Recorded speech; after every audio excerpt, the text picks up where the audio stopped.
আমাদের বাড়ির ছেলেগুলোর না, মানে আমার বর, আমার শ্বশুরমশাই, চোখে খুব সমস্যা হয়েছে। তোমাদের কোনো ভালো ডাক্তার জানা আছে, চোখের ডাক্তার থাকলে একটু জানাও তো। আর বলো না, এই যে সারা দিন ধরে কাজ করি, দুটো বাচ্চা সামলাই, হ্যাঁ, ওরা শুধু বলবে সারাদিন ধরে কি করো, কি করো, কি চোখে দেখতে পায় না। কিছু হয়েছে মনে হয়, দিন কানা হয়েছে মনে হয়, দিনের বেলা দেখতে পায় না। যখন রাত্রেবেলা মানে সন্ধ্যাবেলা একটু ফ্রি হই বা শুয়ে একটু মোবাইল দেখি, তখন আবার দেখে, তখন বলে এই তো শুয়ে আছো, মোবাইল টিপছো, ভালোই তো, মজাতেই আছো, বাড়িতেই থাকো, তখন না দেখতে পায়।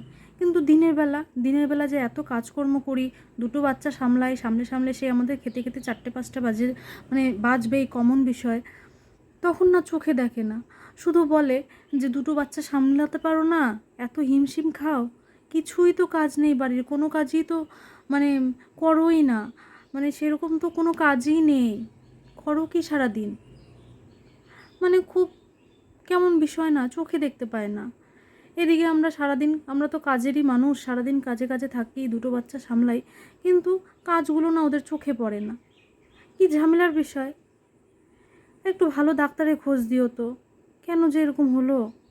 এই বয়সে যদি অন্ধ হয়ে যায়, তাহলে কি নিয়ে থাকবো, কেমন করে থাকবো। তারপর তো আরও বয়সকালে তো মানে একদমই হয়ে অন্ধ হয়ে যাবে, কিছুই দেখতে পাবে না তখন, মানে বড় চিন্তায় আছি।